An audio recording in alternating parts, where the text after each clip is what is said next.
You're listening to Whoa! Potluck.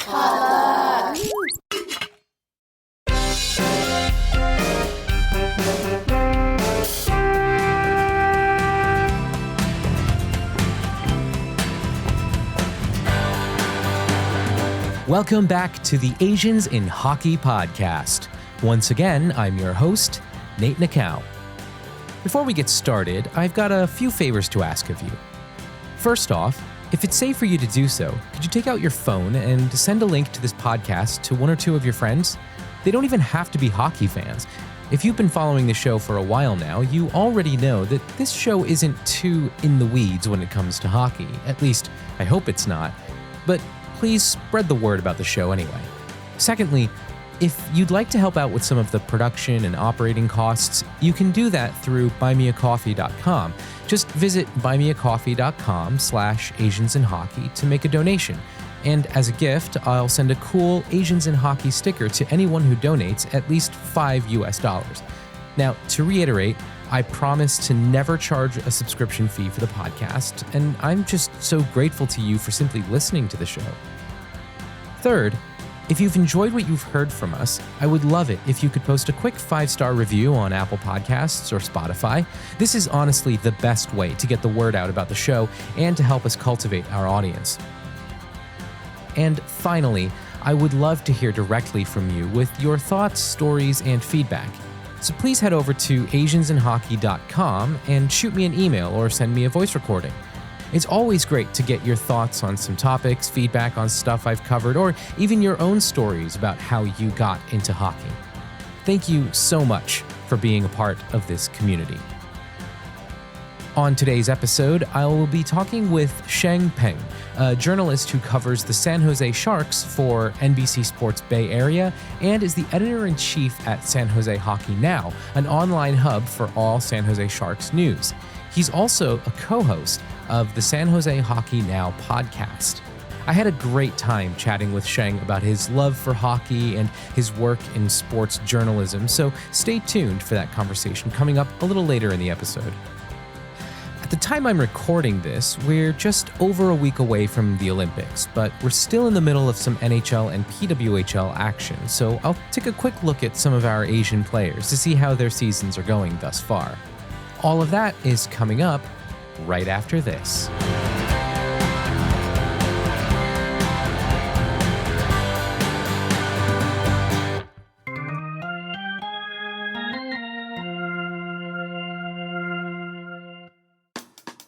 Hey Ryan, what's black and white and red all over? I don't know, Ramen. Two nuns having a chainsaw fight? Dude, inappropriate. Come on, man. This is supposed to be a podcast promo for our secret underground podcast, Quarantine Comics. Oh, yes. Quarantine Comics, the weekly comic book club where I, ace reporter Ryan Joe, And I, mild-mannered Ramen Sentinel. team up to discuss some of comics' greatest works. Or just some really cool comics that we've been wanting to read. From Alan Moore to Uzumaki, From Maracas to Zendaya. from Adrian Tomine to Jean Lun Yang. You might not have heard of half the stuff that we're reading. Or the other half is just pop culture superhero stuff. They could just read the books with us, Ryan. Yes, they could do that, but you could also just send us money. No, Ryan, that's not how passion podcast projects work. Why in the hell are we even doing this?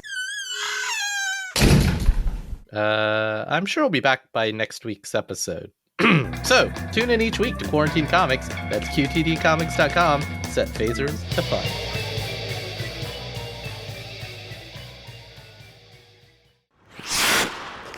Before we dive in, I've got a couple announcements. First, I want to extend an invitation to you if you live near Ottawa, Ontario. On Saturday, February 14th at 1 p.m., friend of the show Courtney Cito is hosting an Asian community skate at the River Oak Skating Trail, about a half-hour drive southeast of the city on York's Corners Road in Ottawa. The event will feature a book talk from author Chad Soon, who co-wrote The Longest Shot, a beautifully illustrated book about Larry Kwong, the first player of Asian descent to play in the NHL. Chad is also a contributing producer on this podcast.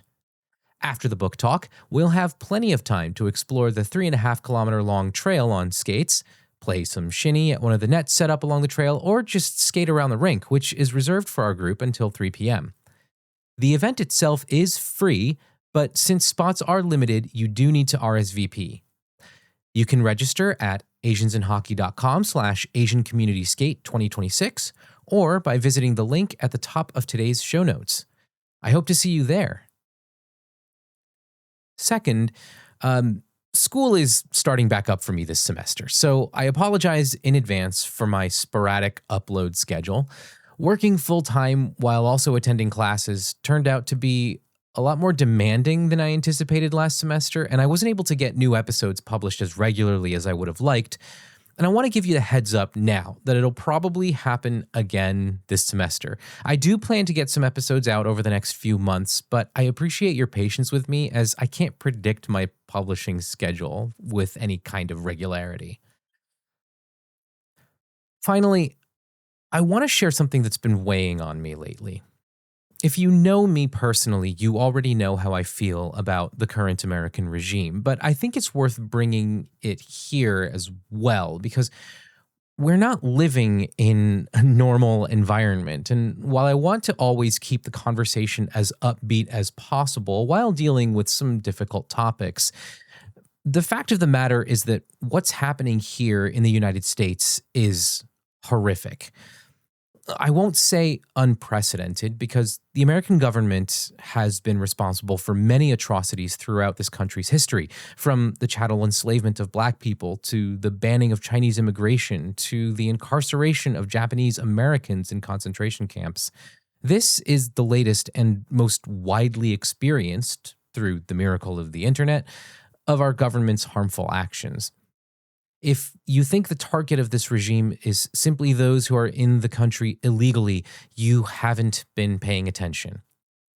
Not only have many people died as a direct result of ICE's actions, but Asian Americans specifically have been targeted. In just one example, 56-year-old Hmong man and American citizen Chung Lee Scott Tao was ripped from his home and paraded at gunpoint through the frozen streets of St. Paul in nothing but his underwear and sandals. I want you to listen to this clip from the hockey content creator Crowned Athlete, whose account documents her journey as a beginner hockey player. Please go give her a follow, but for now, just pay attention to her words. I need to say this out loud because staying quiet feels really heavy right now. My family and I are immigrants, and my mom, who came to her first hockey game last year, cheering at the top of her lungs, told me yesterday that maybe she shouldn't speak in public anymore because of her accent. And that crushed my heart. And that reminded me that fear doesn't belong in our communities, including sports. For example, in our local sports committee, we are seeing Latino leagues being canceled because families are afraid. We're seeing people reluctant to share basic information because they have lost all trust. My mission has always been to share the joy of sports because I know that sports can be that safe place for someone, especially if they're new to a country, and it could be a place that can build community, a place that can feel like home. But ICE and this administration has done the complete opposite of that. They are eroding a sense of safety and filling communities with fear. Now, I know that sports communities are strong, so I just ask that if you have the privilege of being able to look away, please don't. Support your community. Protect your community. For people like my mom who are worried about their safety. For kids that just want to go out there and play. If you're American, I implore you to make your voice heard, whatever that looks like to you. As Asian Americans, our place in this country is so much more fragile than we collectively tend to remember it is. We can't let this moment go by without speaking up. If you're Canadian and it's safe for you to cross the border, I ask that you perhaps consider breaking your boycott and visiting the cities and states that serve as hubs of resistance against this regime. I understand the message that you were sending by refusing to visit the U.S., and I agree with it, but I wonder if now it might be worth sending a different message and visiting in support of places and businesses that are on the front lines of fighting the Trump regime. Not to get too preachy, but I wonder how effective your boycott of the U.S. really is if you've refrained from crossing the border, but you're still getting your packages from Amazon, a company that not only donated $1 million to Trump's 2025 inaugural fund, but also provides the cloud computing infrastructure that powers ICE and its surveillance of the American people. Now, perhaps this is all self-serving, but I do want you to do some self-reflecting. I know I've had to this past year. We'll be right back. Hey Brian, did you go to Saturday school as a kid? I sure did. Did you? Totally. Well, at our podcast, Saturday School, we don't teach a language, but we pass along the culture that we do know. And that's Asian American pop culture. Ada's a journalist, and I'm a professor and film festival programmer. We've watched a lot of great Asian American movies, and we want you to watch them too.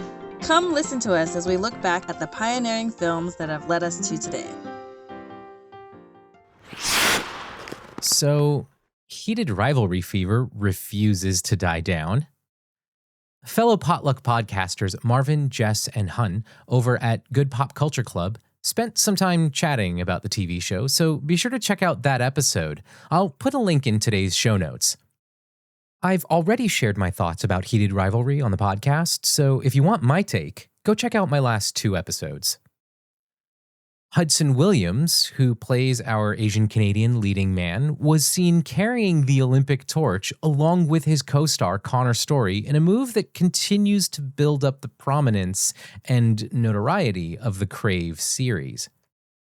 Another little bump for the show came from Montreal Canadiens captain and unofficial captain of this very podcast, Nick Suzuki, who had this to say when asked about the Crave TV drama. We all have kind of taken the world by storm and brought a lot of new audience members to hockey, which has been awesome. And yeah, it's something that obviously doesn't happen, hasn't happened a lot in hockey recently. But you never know what's going to happen. And as a team, I think we're well prepared to welcome anyone that would come out. So I think we're a very open group, and we're always accepting of each other, and that wouldn't change if someone came out and was on our team or another team. All of this is fantastic to hear, and I think it's a big step toward healthier and more diverse representation in the sport of hockey, especially in the NHL, which hasn't really done a great job of representation over the years.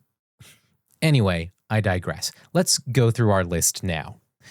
Since we just mentioned him, let's go ahead and talk about Nick Suzuki.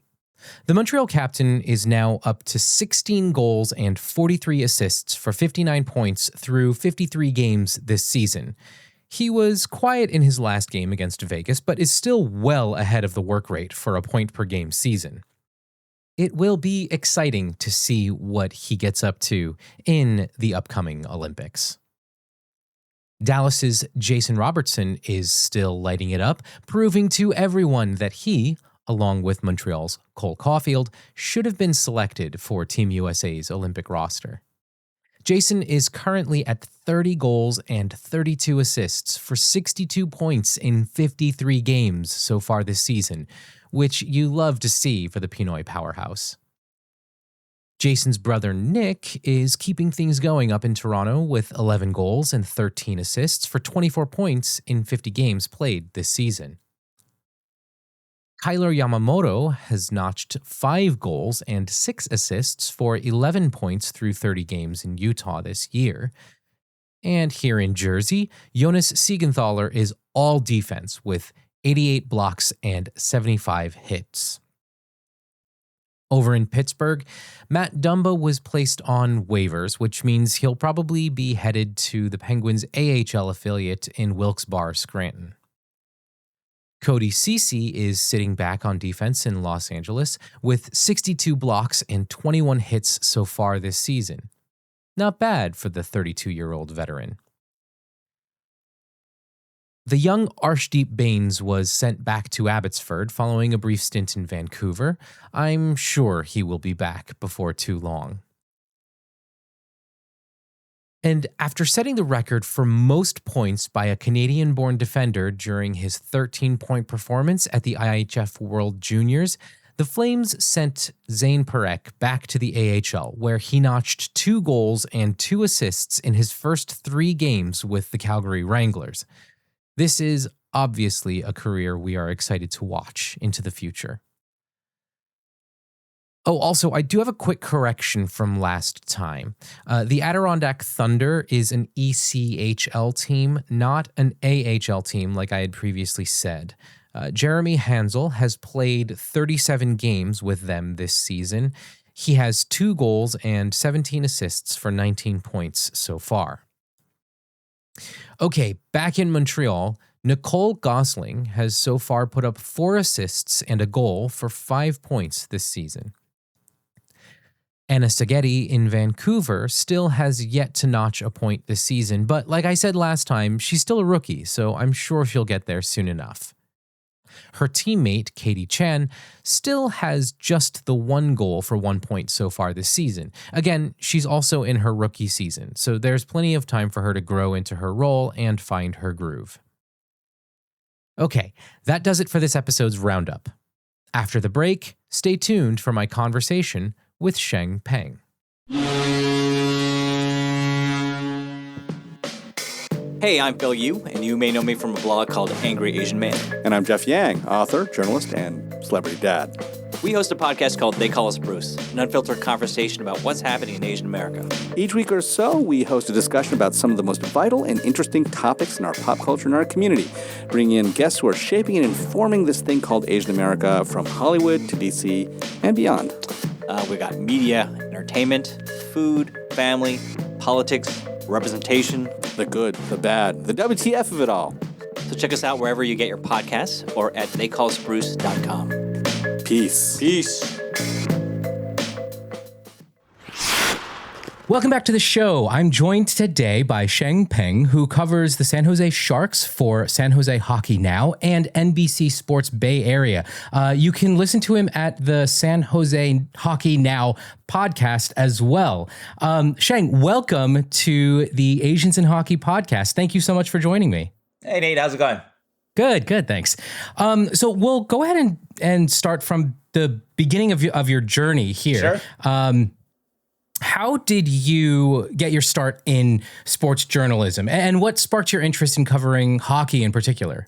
Hockey in particular, I was 6 years old growing up in Los Angeles in the late 80s, and I was already a big sports fan. If you know about LA sports in the 80s, the Dodgers were successful, the Lakers were very successful, and so I was already into sports just for those reasons.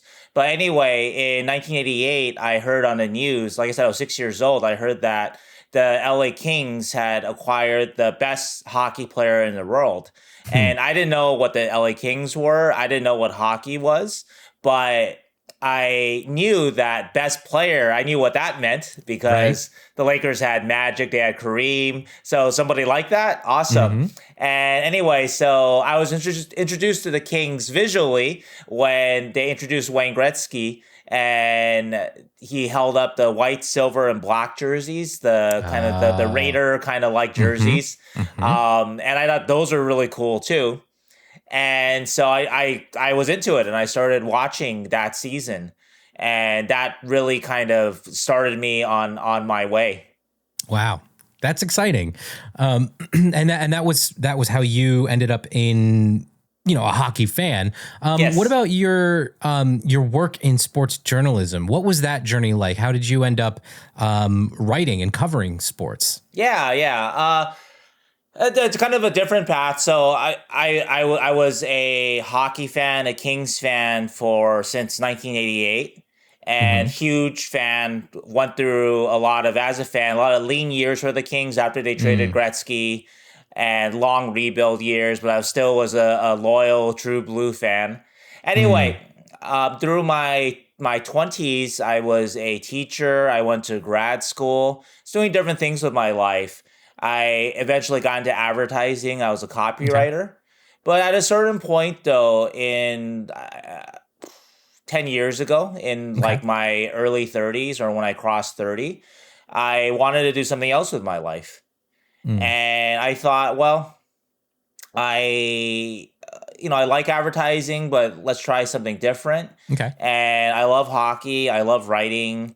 And so let's kind of put that together and see where that goes. And I had done a little bit of like sports blogging or whatever, like on my own a little before that, like around that time. and I felt like I had a voice. I felt like I enjoyed doing the research to come up with things that no one else had come up with yet. Mm-hmm. And so I like the work. I like the sort of the hard work that you have to do to stand out in a very crowded marketplace. Mm-hmm. And so anyway, I thought that I could gain a following and that sort of thing doing that. And I did. And that's why that's how I kind of got started, and it's kind of grown from there. Oh, awesome. So let's talk a little bit about the day-to-day of covering a sports team. So when you're covering a team, day in, day out, especially during like ups and downs of good seasons, bad seasons, good stretches, bad stretches, how do you keep things fresh for yourself and for your readers? Well, keep it fresh, but I mean, that's the nice thing about sports, right? Every season, every game is a little different, even if it is kind of, the Sharks have obviously not been a very good team for a long time, so I guess it does get a little monotonous that way. But even in that case, though, every game is different players, personalities, that sort of thing. There's always kind of something different that you can find or write about. And so that's part of how I keep it fresh, because I try to find something kind of different that interests me. So it could be, let's say, Sharks bring up a prospect and he's playing his first couple of NHL games. Let's watch him. Let's see if there's even a sliver of hope that he can help the Sharks in the future. Because when you're rebuilding like the Sharks have been for a while, that's kind of what you're looking for. You're looking for those little kind of just any glimmer of hope, really. Yeah. And so that's an example of something that then, okay, I'll break down some tape. I'll ask some scouts what they think of him. And that helps keep it fresh. So there is some degree, of course, of monotony when you're kind of just writing the same stories as everybody else. But part of the fun of it, though, is to find stories that other writers aren't writing about, or other people aren't covering as much. And I enjoy that part of it. And I think I've been able to do that consistently for the 10 or so years I've been doing this. Nice. And do you think like off ice storylines can also be helpful in providing some of that to break up the monotony? Oh, absolutely. All kinds of things, right? Off ice is great because, again, like I said, all these players, they're different personalities, they have different backgrounds, there's different kind of connections, right? And so when you find out things like that is really fun. And the fans enjoy it. Even when the team's not playing well, the diehard fans still want to get to know the players, and they still have favorite players, even if the team is struggling a bit. Definitely off the ice is a big part of sort of the potpourri of things to come up with to so it's not monotonous. Gotcha.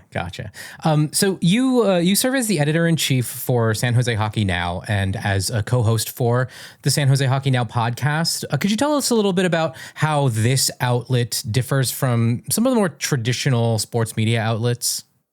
Sure. I think that San Jose Hockey Now is a combination. We do 24/7 Sharks news, so we do write the same stories, same breaking news stories as everyone else. But we also add the component of a big part of my business, a big part of why I've been able to last or make a place in this business is because of my subscribers. I have a large number of paid subscribers. I have hundreds of them. And they're the backbone of what I do. If I didn't have people that were willing to pay for better stories, then I would leave the industry, to be honest, because I don't want to write pitter patter kind of stories. Right. And so anyway, and the kind of stories that I try to put into it, that I try to give my subscribers are things I've in my time in this business, I've made a lot of relationships with NHL scouts, with front office people, that sort of thing, right?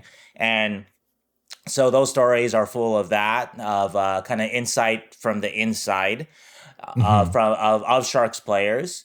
Also, to stories that incorporate stats that aren't publicly available, even statistics that are beyond beyond public analytics. And so for that, I can thank Stathletes. They also work with ESPN, but it's like micro stats, just very in detail stats that aren't tracked by the NHL. Things like puck battles or deflections and defensive deflections in the defensive zone, or zone entries, things like that. Just little details of the game that help you understand why maybe a team prioritizes some player that on the surface doesn't look that effective to you, but maybe that's why this player's on a team for a stat like that. So anyway, so that's something that I will often put behind a paywall. Also, just a lot of the off the ice stories too.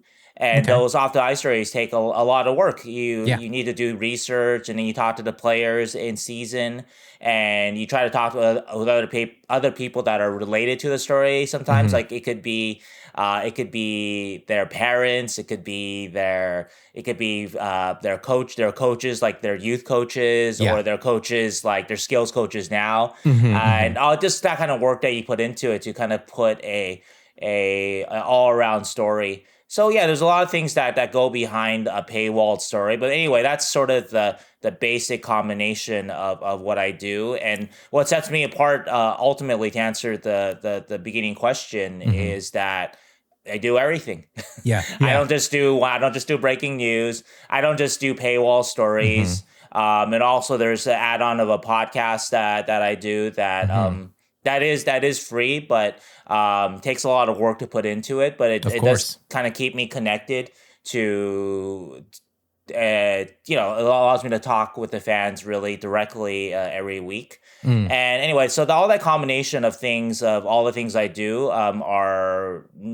they stand alone in this particular market. And even in other marketplaces, there's not a lot of kind of, everything in one site and in one place. So. And that's really fascinating. Also, I guess the connection that I was kind of starting to draw a little bit is, your background as a Kings fan, and now you're covering San Jose hockey.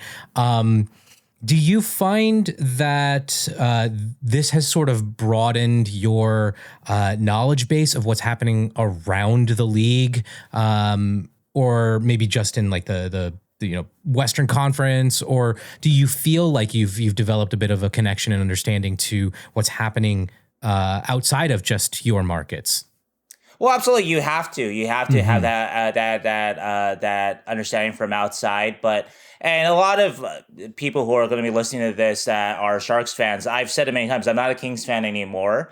But what I did take from that, though, that I apply now, though, is that I understood what it meant to be a diehard fan. I understood as a Kings fan when I was that, like wanting to hear about like the real opinions about prospects for example, not what the organization is trying to push on you. And I don't blame the Sharks organization, or when I was growing up the Kings organization, for trying to push average prospects or below average prospects on the fans, because that's their job. It's not their job to necessarily tell the fans the truth about their best prospect, that your best prospect's not very good, and that sort of thing. It's not the team's job for that. But I wanted to hear that kind of stuff when I was growing up as a fan. And so when I was able to gain a position of being able to do that for the fan base that I'm serving, that's what I enjoy doing. I enjoy kind of basically giving the fans what I would have wanted as a diehard fan.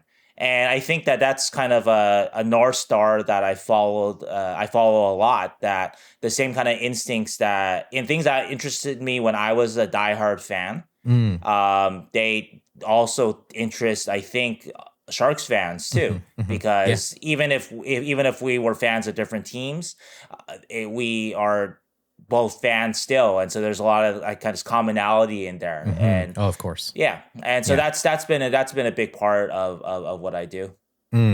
So let's go a little bit inside the job, right?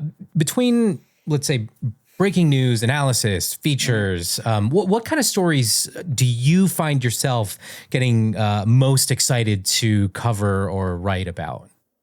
I like to I like to break the news myself, which sometimes I'm able to do, and that's always exciting to get that scoop ahead of people. The other kind of story I like to write is whether it's a off the ice story or it's some stat that nobody else has. So I find, as I've been doing this for a while, that a big reason why I got into it is that I'm a very competitive person, and I wanted to do something with my life that I was very good at. Yeah. And I thought when I started this that like I am very good at it. If I can, hopefully I'm not being too arrogant, but like I thought when I got into it that I liked the work I was producing when nobody knew my name. But I thought that once people got to read the work that I would advance, and that is what happened. And anyway, so I like to continue doing that, to keep putting out work that just other people don't have. So that's I think that's the big part of what I like doing, just that aspect of it, the competitive aspect of it. Gotcha. So what is something that fans might not realize about what it's actually like to be a beat reporter, especially in hockey? I think a lot of the travel is misunderstood. Okay. Like travel a lot of time, like I'm talking about like going to road games and stuff, and being on the road for a game, like being the actual game, that's important, obviously. But on the other hand, though, like you can watch that on anyone can watch that on TV, the game, as could I. And so the point of being on the road is to be at practices. And practices, like that's not always convenient to be at practice. Practice is usually in the late morning or afternoon. And I'll give you an example of like what I prioritize, and it's the game is secondary to it. So last year, I remember I was in Raleigh for a game. They're playing the Hurricanes. It was a night game. It was 7:00 Eastern night game. The next day, they were going to be in St. Louis for practice at 12 p.m. Okay. And there weren't a lot of flights direct Raleigh to St. Louis. They also were on the pricey side. Okay. And so I try to travel cheaply. I travel because my readers, I thank them very much I have a travel fund, and the readers support that. And also NBC Sports, they send me on some road trips too sometimes. Okay.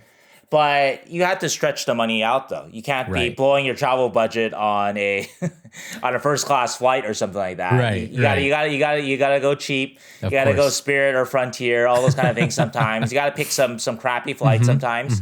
So anyway, so that travel or that trip is in my memory because. So the game ends in Raleigh. I write late to give more than a recap to the fans. So I probably was done with my story by like maybe 1 a.m. I have a flight at 6 a.m. So 5 hours from when I finish the story. Okay. But flight's at 6 a.m. So that means I need to get up like at 4:30 or something like that. Take a Uber. Luckily in Raleigh, the B&B I was staying at was close to the airport. Okay. So anyway, I get up. So literally I got maybe like 2-3 hours of sleep. Oof. And I get up. I take the Uber to the Raleigh airport. I get there, and my flight is 6 a.m. But it's not a direct flight to St. Louis. That's too expensive. So I take a flight from Raleigh to Charlotte. Okay. And it's supposed to connect to St. Louis. And anyway, there's the delay. Oh no. In Charlotte, and so I thought I was gonna miss practice. But I ended up landing in St. Louis. Practice was at 12. I landed in St. Louis pretty much at 12. Oh, wow. And so I missed like the on the ice portion of practice, but I was able to catch the after practice when I could talk to players and stuff. Cool. And so anyway, but I had no thought about it. I'm not trying to complain. What I'm trying to, I guess, illustrate is that that's the important thing to get to is practice and morning skates and times like this where you can talk to the players a little bit more, get a little bit of their more personality. Because post game, chances are they're going to be in crabby mood, especially if it's the Sharks and they've lost. I mean, that's just the honest truth of it. Yeah. And I don't blame them. If you lose like 70% of your games and then you have somebody sticking a microphone in your face asking about those losses, I mean, I wouldn't love it either. So practice is really important because, and now I sound like Allen Iverson, but practice is important because that's when you get players just kind of more themselves. And also you get them, especially on the road, you get them away from as many reporters and stuff. And so that's good. That's just good for building relationships. And also players they see your work ethic too. They know that you're grinding to get to where because they have chartered flights at least. Right. So which I don't have. So anyway, so I think that's one thing that like I think like people, when people hear what I do, like, oh, this is so cool, you get to cover, and it's a lot of fun. That's absolute truth. It is. I wouldn't do it if I didn't have a lot of fun, but there is a lot of sort of, if you want to be the best possible reporter at it and do it in this day and age when, maybe 30, 40 years ago, newspapers were flush with money and they would send you all over the place in more comfort. You've got to do it kind of commando style sometimes. And and that's part and parcel with it. And that's fine. Yeah. No, that makes sense. So let's pivot a little bit and we'll talk a little about your podcast. Sure. How did this project come together? What prompted you to start the podcast? And what do you think podcasting lets you explore that writing and sort of the quote unquote print media doesn't? A couple of things. I have actually had a podcast, I think now it's like 4 years ago. Okay. And that podcast ended after a year because my co-host, Nick, shout out to Nick, he had a second baby, just didn't have the time anymore. And for a year or so, I didn't have a podcast. I'm trying to remember what, maybe it was the 2022-23 season. But a lot of fans would ask me, hey, when's the podcast coming back? And so for a year, I didn't have it because I didn't want to do it myself. And I wanted to have sort of the right partner. Like as much as I enjoyed working with Nick, I wanted to work with somebody that I enjoyed working with a lot. And then that's when I met Keegan, who is the current co-host. And so anyway, Keegan and I have been doing it for a couple of years, and I enjoy talking hockey with him. And so that's a big part of why, kind of why I do it. In terms of just like what the podcast, I guess, how it differs from the website portion of it, I think it's one of those things where fans want, a lot of people read obviously, but not everybody reads as much. And so they want something to listen to when they are driving or whatnot, or exercising. So that's kind of something that is a big part of it. And that there's an audience for it, I guess. So I guess that's probably the main reason why I do it, because it's a way to continue to connect with the fan base, and fan base that doesn't want to just read the work. They want to see you on video. They want to get to know you a little bit. Yeah. And so that makes so the podcast makes, I don't know, it makes the connection more real. Not just a guy behind a laptop typing, or not just a guy that like on TV sometimes, but just just talking with you directly. Yeah. So yeah. And your personality really can come through, and it gives you that additional layer of connection with fans, I think. Yeah. Well, for better or worse, yes. Yeah, exactly. So as one of the few Asian American voices that's covering hockey full time, when did you first become aware that your presence in this space was unique or needed? I don't know if I would use the word needed, but I definitely from the beginning, you can see that there's not, I mean, even growing up as a huge hockey fan and collecting hockey cards, like it was a big deal if there was even like a half Asian player like Paul Korea, a star player too. Like that was like, oh wow, you know, Yeah. he looks a little like me. Yeah. So I think I'll always realize that I'm not a normal presence at a game. And so yeah, but you just sort of, I mean, just do what you love. I don't think about it too much. Okay. It's not it's not kind of like it's not a negative thing usually. Okay. I mean, sometimes I do wonder if like sort of like there is a like I'm a little bit of an unknown walking into the locker room, not just because I'm Asian, but because like I clearly did not play the game. I wasn't a former player. I'm not one of the boys, but I also do look different too. And so maybe there's a little bit of like I don't think it's a how do you say it? It's a spiteful, purposeful, racist kind of thing. But just that people are just like, oh, just he doesn't look like the norm in this space. Right. But it's not anything that's ever been that I don't really see as necessarily an obstacle though. So Okay. Have you had any moments in the dressing room or the press box or rink side where you really felt that maybe your cultural identity came into play, whether positively or otherwise? Nothing really stands out in that kind of way, positive or negative. I'm trying to think. I mean, I think sometimes the Bay Area does have a lot of Asian people, so I do feel like sometimes some Asian fans do connect with me. Maybe there's the benefit of it because they're Asian too, and so they see somebody like them talking hockey, and so that's the positive part of it.